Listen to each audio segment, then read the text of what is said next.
Ngiyalibingelela babukeli labalaleli ngegama lenkosi yethu uJesu.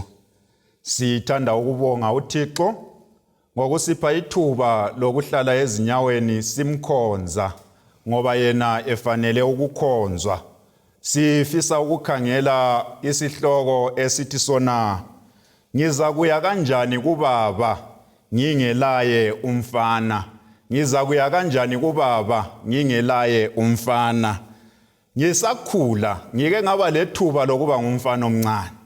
Lapho bengiselusa ngihamba lenqwele zeganga. Kanengi nxa uhamba lenqwele uvikelekile, kawulavalo kawesabi lutho. Konke okumnandi okuzayo kufinyelela umfana omncane. Kodwa ke indaba esiyakukhuluma ngayo lamhlanje yindaba yomfana omncane owayelenqwele ekuhambeni, elenqwele egangeni, elenqwele ekweluseni. Ikanti ke elenqwele njalo inqwele kazimvikelanga, zamhlokoloza, zamenza konke ebezingakwenza abengakukhangelelanga umfana omncane aluba ehamba lenqwele. Ungafunda lami encwadini kaGenesis chapter 37 iverse lika 34, ethi yona uJakobe wasedabula izigqoko zakhe, wagqoka ezamasaka, walilela indodana yakhe okwensuku ezinengi. Okwenza uJakobe adabule izembatho yisimo indodana yakhe engene phakathi kwaso, aluba inqwele zisiza zimbikela ukuba umfana amanqe amsusele okweganga baqeda ngaye. uJakobe walila izinyembezi. Ithi yona nxa esalila amadodana lamadodakazi eza okomduduza, beza okompha ithemba. Kodwa uJakobe wala okoduduzwa, wala ukuqiniswa, wathi yena ngizaze ngiyekufa nginjengoba nginje. Zwanini izihlobo ezithandekayo, kuyadingeka ukuba sibe lethuba lokulila, kuyadingeka ukuba sibe lethuba lokuzindla ngenxa yezimuli zethu. Umcijo wethu wakuqala uthi yena uza kuhlaliseka kanjani abantu abakho bengekho enkosini? Uza kuhlaliseka kanjani izinini zakho zingekho esandleni senkosi? Uza kuhlaliseka kanjani abantu bephila impilo ebuhlungu bedinga uJesu? uJakobe uthi yena kangisoze ngivuma ukududuzwa ngize ngiyefika kanye lapho kulomntanami. Abanye abantu bayahlaliseka, bathatha isikhathi sabo sokulalela, bathatha isikhathi sabo sokucelebrate, bathokoze ngokuwa komunye umuntu, bathokoze ngempilo engahambi kuhle emuntwini. Kodwa uJakobe uthi yena until and unless ngize ngiyefika lapho kulomntanami khona kangisoze ngivume. Zwanini izihlobo ezithandekayo, kakungabi lento engasiduduza ekuphileni kwethu kwansuku zonke singakenzi umsebenzi kamlimi wokudonsela abanengi ekusindisweni, singakenzi ingxenye yethu yokunxusa abanengi ukuze beze kuKristu Jesu. Koqala silezimuli esiphila kuzo, koqala silamadodana lamadodakazi esiwazeleyo, koqala silabafowethu labodadewethu umlimi asenze ngabomo, sakhula labo, sandiswa sindawonye. Nxa bengekho kumlimi kodinga ukuba sibe lesikhathi sokulila ngabo, sibe lesikhathi sokungathokozi, sibe lesikhathi sokuphila ebuhlungwini ngenxa yokukhathazeka ngezimpilo zabo. uJakobe uthi yena nxa bembikela ukuba umntanakho kasekho usefile, uthi yena manje ngizaphilelani, sizatho bani esiyakwenza ngihlale kuhle ngoba impilo kayiphileki umntanami engekho? Zwanini, ngifuna ukulitshela imfihlakalo yendaba, kayiphileki impilo uJesu umfana omncane engekho empilweni zethu. Kayiphileki impilo uJesu engafinyelelanga ukusenzela isimanga sokusindiswa, kayiphileki impilo uJesu engabanga yingxenye yokukhonza kwethu, kayiphileki impilo singelaye uKristu ohlangothini lwethu. Kuyadinga izikhathi zonke sihlale sisemadolweni, kuyadinga izikhathi zonke sihlale sigqoka amasaka, sigqoka izembatho zokulila, sililela izinini zethu, sililela abafowethu ukuze uJesu asenzele umusa. Umuca wesibili uthi wona unguwe wedwa othandwa inkosi, unguwe wedwa othandwa nguyise. Umfana lo phakathi kwesigaba kulabafowabo abanengi, kulabodadewabo abanengi, uthando lukayise kalufiphalanga kolojaha. Zwanini ndikhumbuze, umhlaba esiphila kuwo ulabantu abanengi abayimhlobo etshiyeneyo, abalezinto ezitshiyeneyo, kodwa uthando lukaMlimu kalufinyezwanga, kalufuphaliswanga ekubeni lufinyelela impilo yami, lifinyelela impilo yakho. Zwanini bathandekayo, uThixo kalandaba lokuthi bangaka abakhulekayo, kalandaba lokuthi bangaka abakhalayo ngalesi sikhathi. Umlimi ulendaba lo yedwa okhala kuye ngenhliziyo evumayo, ngenhliziyo emnene, ngenhliziyo ezithobayo, ngenhliziyo evuma ukuba udumo lobukhosi bukaThixo bubuyiselwe kumnikazi. Kanengi ezinkonzweni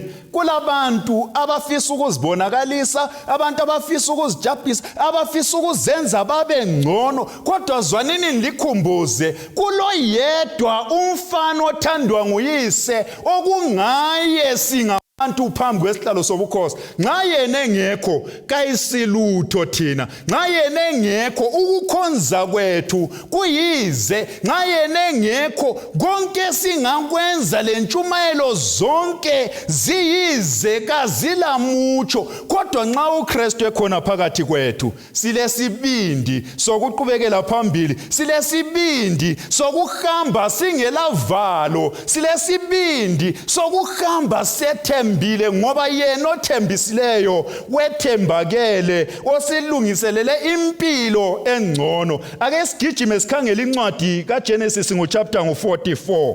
Ivesi lingelika 19. Ngizafunda nje amalutshwana amanengi, lizazifundela liqhubeka lingemakhaya, lilaphe likhona, lisemsebenzini. Kulilungelo lokuqhubeka abantu besezwini ukuze udumo lobuyele komlimo. Ivesi lingelika 19 uthi yena, inkosi yami yabuza izinceku zayo yathi, lilaye na uyihlo kumbe umfowenu? Lekhombole amadodana kaJakobe basezweni lobugqili bayedinga ukudla eGibhite nxa bephambi kukaJosefa, yena lwana ababetshela uyise ukuthi sewafa, bona bengasamazi. Uyababuza ukuthi kambe uyihlo usesekhona yini, kambe liseselomfana yini omncane elingezanga laye la? Zwanini nditshe, kwesinye isikhathi uJesu wenza senganikazi. Nxa sisiza sizokhonza, sisiza sizohlala ezinyaweni zobukhosi, abesebuza kambe usesekhona yini uba? Kwesinye isikhathi abantu bathi hayi ukuchumayeza obaba kunzima, kungcono kuyachumayeza omama ngoba bathathela phezulu izinto. Omlimi uyabuza kambe sesekhona yini amadoda ezindlini zenu, basesekhona yini obaba ezindlini zenu, zisesekhona yini ingwevu ezindlini zenu? Kanengi obaba bengafunda bayesabeka, obaba bengaba lengcebo bayesabeka.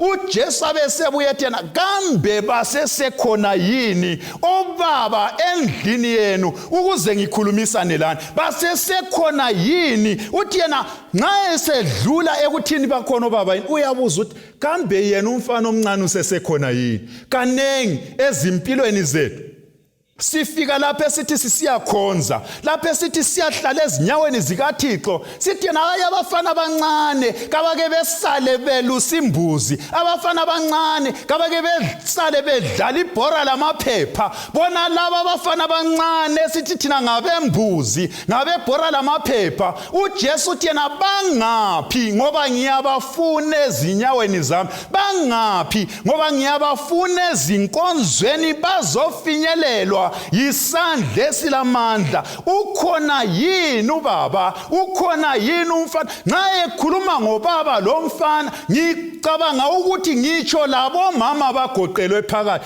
Kakula sizatho sokuya enkonzweni sichiya amalunga emuli. Kakula sizatho sokuya enkonzweni sichiya omakhelwane. Kakula sizatho sokuya emthandazweni sengani yithi sodwa esidingwa yinkosi. Umlimi udinga lonke uluntu, udinga bonke abantu abadala labancinyane ukuze sifinyelelwe yesandla esilamandla. Ivesi lingeli ka-20 bese sithi yena thina saphendula sathi silaye obaba useluphele. Kabaphendulanga umbuzo abawubuzwayo. Bathi bona silaye ubaba. Akutshongo ukuthi cazanini uthi uyisimo bani. Bathi yena silaye ubaba kodwa ekubeni khona kwakhe useluphele. Nxa sibakhangele sibabone sebeyusile singenxa yesimo abayiso sona. Amadoda la athi yena hayi ungihluphi ngokubuza leli khehla, ungihluphi ngokubuza iqegu ngoba yebo likhona kodwa seligugile, yebo likhona kodwa seliluphele. Kodwa umbuzo uthena usesekhona yini ubaba ngaya?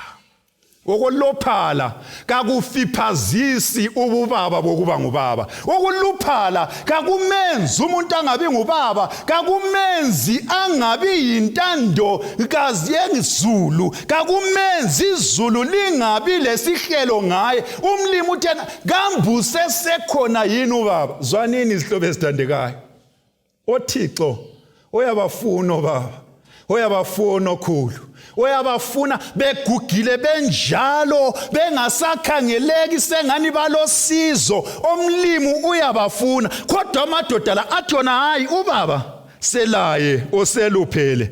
Bese sithi bona njalo ikhona indodana ayizalayo eseluphele. Uyabona ukuthi ohlopho lwabantu bathi bona bekukuhle sikhuluma ngendodana kozwa, kodwa lapha sikhuluma ngendodana ezelwe lixhegu. Sikhuluma ngendodana engawuboni umumo ukuthi uya ngaphi ngoba izelwe yakhuliswa lixhegu. Kulesinye isigaba lapho bona khona ukuthi nxa umntwana ekhula engakhuliswa lixhegu ingqondo yakhe kayifani lengqondo yabanye abantwana. Yikho la madoda esithena indodana isesekhona kodwa iproblem ile ngqondo yamaxhegu. Iproblem izenzo zayo zifuza izenzo zamaxhegu. Ekukhonzeni la kulabanye abantu abakhangelelwa phansi. Ngani? Ngoba bakhangeleka sengani baziphatha njengamaxhegu, bazikhangeleka sengani bagqoka sengani ngamaxhegu, bakhangeleka sengani ukuhlabelela kwabo ngokwamaxhegu. La madoda lathi hayi ungasibuzi ngomfana ngoba okhona ozelwe lexhegu seligugile, ozelwe lixhegu selingasela mandla. Bese besithi bona umnewabo wafa. Phela kakubuzwanga ukuthi lo mnewabo yini, kodwa bathi bona iproblem yalumfana uzelwe leli xhegu seligogosa ngemva kokufa komfowabo.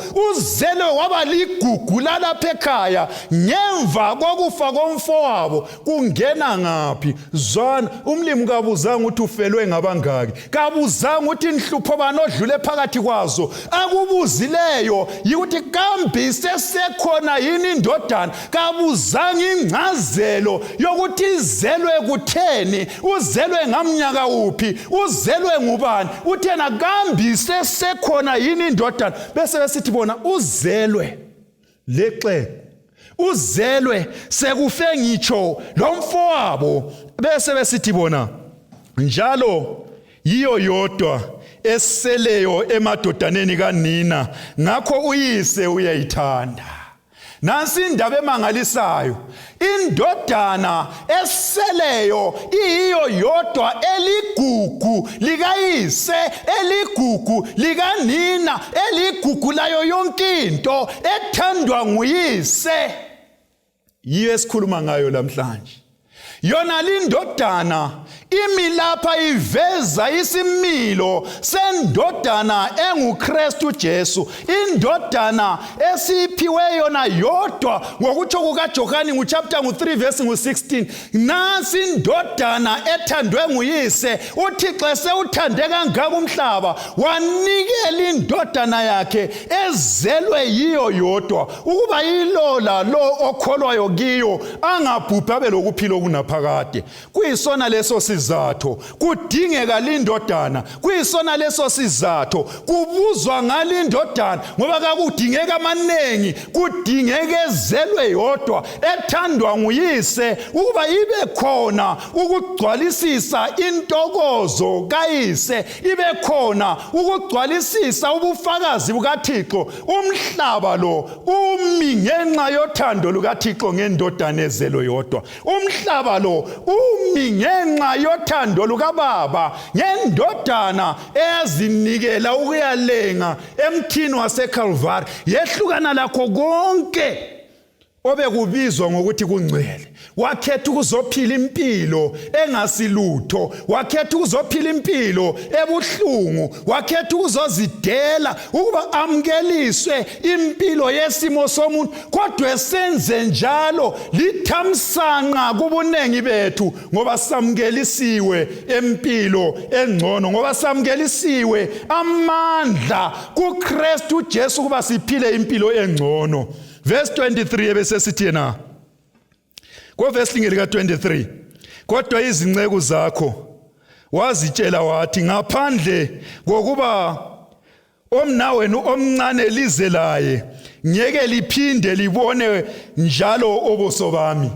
Ngaphandle kokuba umnawenu omncane lize laye, kanenge ezinkonzweni sesazinika amathuba okubuya lemnikelo, sazinika amathuba okubuya sigqoke kuhle, sathwala imphako emihle, kodwa sayichiya indodana ngemuva. Yendaba ibisisithi yona la, ngaphandle kokuba libuye le ndodana encane, obuso bami kalisoze liphinde libubone. Nansi indaba emangalisayo. Singabuya labachumayela abalodumo, sibe labafundisi abalodumo, sibe lamachechi amangalisayo, nxa konke lokho singaba lakho singelayo umfana ezimpilweni zethu, kuzaba yize leze, ngoba ukusindiswa kwethu kweyeme kuphelele kuphela kumfana omncinyane. Yikho umcijo wethu wesithathu uthi yena usindiso kuphela ngoJesu, usindiso kuphela ngomfana omncinyane. Indaba kaJohane chapter 14 iverse lingeli ka6 uthi yena uJesu wabaphendula wathi, mina ngiyiyo indlela njalo ngiliqiniso lokuphila.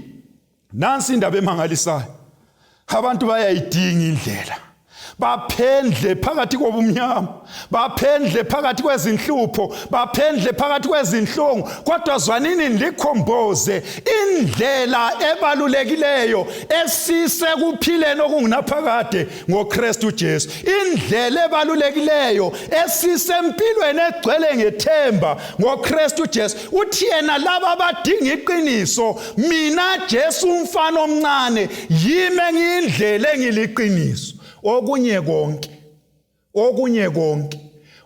konke kungabonakala sengani kuphelele, kungabonakala sengani kulendonsela, kungabonakala sengani kulentokozo, kodwa yekelani likhumbuze konke okuliqiniso nguJesu.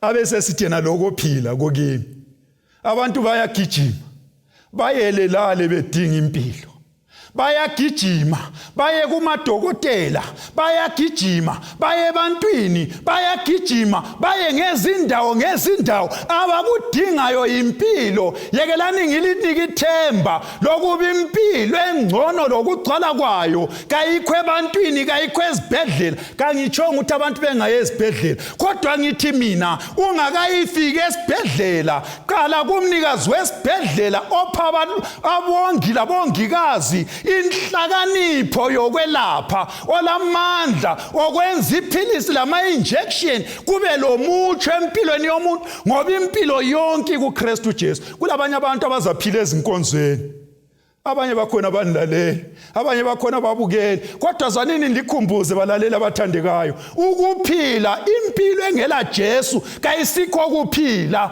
ngoba impilo yonke yeyeme iphelele esandleni sikaThixo ongumnini mandla wonke, ongumnikazi wempilo yonke.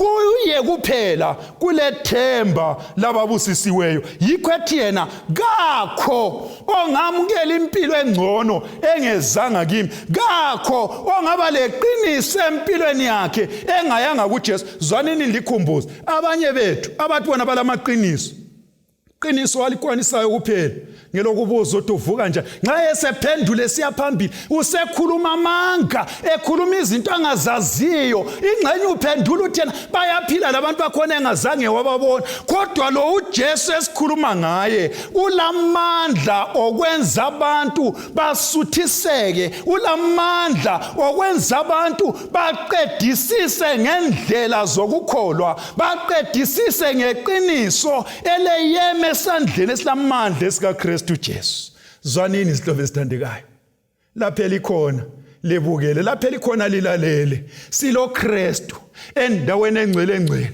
endaweni ephakemeyo, esincengela ukuba samkelisa impilo engcono. Kasingeke siyamukele ngokwethu, kasingeke siyifunyaniswe ebantwini, kodwa siphiwa ngulu Jesu lamandla, siphiwa ngulu Jesu osipha ithemba, asipha ukubekezela, asipha ukuqinisela, asiphe isiqiniselo sokuma silamandla kungasavuma ukuma, ngoba yena olethemba lethu, oyekophila kwethu, ongamandla ethu, uyikho konke kwethu. Nxa sisaphila kuona lumhlaba siyamdinga uJesu. Kakukho esingaya kukho kulethemba lempilo ngaphandle kokuya kuJesu. Kabakho abantu esingaya kubo basipha impilo engcono ngaphandle kokuya kuKristu uJesu. Kakho amabandla esingaya kuwo nxa uJesu engekho angasincedisa. Konke esikwenzayo sidinga ukuya kuJesu. Problem yomhlaba yikuthi abantu sebadinga izinkonzo, badinga amabandla bengakamdingi uJesu. Yekelani ndikhumbuze balalela abahle, kuyadingeka ukuba sibuyele siyemdinga uJesu, sibuyele siyenikela izimpilo zethu esandleni sikaJesu ukuze samkeliswe empilo engcono. Omunye umhlabeleli azathi yena omsendesi othe awulawo amandla okuhamba, amandla okuqhubekela phambili ngenkolo, amandla okuqhubeka sisethembeni thina ngokwethu kasilawo akuKristu Jesu. Kodinga uJesu asamkelise lawo mandla, kodinga uJesu asamkelise lokho esikudingayo ukuze sibe khona ekhaya ezolweni esesindisiwe. Ngezikhathi zenkonzo kasilandaba lezehlakalo ezenzakalayo, kasilandaba lezimanga ezinenge ezenzakalayo, kasilandaba bangaka ababhaphathiziwe, kambe babhaphathizelwe yini kumfana omncinyane. Phela abanengi bahleze ezindlini zenkonzo, bahlezi babukele balalele, kodwa umfana omncinyane kabalaye ezimpilweni zabo. Ngifisa ukuncenga, ngifisa ukunxusa, sisaphila kuona lumhlaba impilo inje, siyamdinga umfana omncinyane ukuze sipheleliswe phambi kobuso bukaJehova, ukuze samkeliswe amandla okuhlala ezinyaweni zophakemeyo omfana omncane okungaye wona lumhlaba wahlengwa kumele uncibilike, wapheleliswa, wenziwa wabamuhle ukuze senelise ukuyikhonza inkosi. Ngifisa ukunxusa mfowethu othandekayo, dadewethu othandekayo, odinga into eyodwa, odinga umfana oyedwa, odinga umfanyana oyedwa onguJesu, kwavuma ukuba ehle achiye izindlu zobukhosi azothatha indawo yomfana omncane ukuze ngaye. Phela umfana omncane nditshelile siselusa, nxa kungaba lento eswelakalayo nguyogijimayo ayedinga amanzi, inkomo zingathi ziyaphuma ziqonde komunye umango ongayisuyo. Umfana omncane nguyothunywayo ayelungisa indawo inkomo ziphenduke emadlelweni zwanini izihlobo ezithandekayo umhlaba onhlanhlathayo izwe lingasamanga kohle kalidingi umuntu lidinga umfana omncane ukuba linqande aligoqe libuye endaweni efaneleyo bese siphila siholwa isandla esilamandla bese siphila siholwa nguJesu umnikazi wabantu onguye ithemba lonke liphelele ngilapho ukunxusa nxa kulento obungazenzela yona umusa yeke ubudinga uJesu empilweni yakho yebo uyachumayela abantu bayakuzwa begijima bebanengi suthethe udumo lukaJesu walwenza lwaba ngolwakho kuyadinga lolu dumo lususe kuwe lubuyele kumnikazi ukuze abanengi baqoqwe baze esihlalweni sobukhosi bahlangane longcwele bahlangane lomnikazi wabantu bese bephilela impilo engcono ngifisa ukunxusa zihlobo ezithandekayo siphakathi kwezinkonzo siyamdinga umfana omncane siyamdinga uJesu kuba athathe indawo ezimpilweni zethu umhlabeleli kaNumber 55 uthi yena uke waya yini kuJesu wahlanjisiswa uke waya yini kuJesu wafumana impilo yokuhlanjululo zwanini bathandekayo kuluJesu engilinxusela kuye kulethemba lokuhlanjululwa kulethemba lokupheleliswa awungeza ke yini uphakamisele inhliziyo yakho ngakuye ngoba yena ulungile ulindile ukusamukela lokho siphelelisa ukuze sibe khona ekhaya ezulwini ungaba mdala ungaba mncane ngokhulu ngogogo ngomntwana omncane oThixo olindele sonke ukusiphelelisa lokusenza kakotsha ukuze sifanele phambi kobuso bobukhosi uke waya yini kuJesu wahlanjisiswa asithathele lithuba siye kuJesu ngomthandazo asithathele lithuba sethule izinhliziyo zethu kuThixo samkelise uThixo isiphe esikhulu sokumupha inhliziyo zethu abese sipha impilo engcono asithandazeni babothandekayo osekhaya ezulwini siyabonga ukubalelwa kwabaphilayo siyabonga ukuthi ungubaba wethu singabantu bakho siyamdinga uJesu ezimpilweni zethu ukuba senzele konke okuyisimanga asiphelelise besonke bese sisindiswa silapha Nkosi silezindingeko ezehlukeneyo silezinhlupho ezehlukeneyo esikudingayo nguJesu ezimpilweni zethu samkelise yena bese siphilela yena bese sisindiswa ngaye odumo lonke lubuyele ngakuye ngoba lumfanele ngoJesu siyakhuleka amen.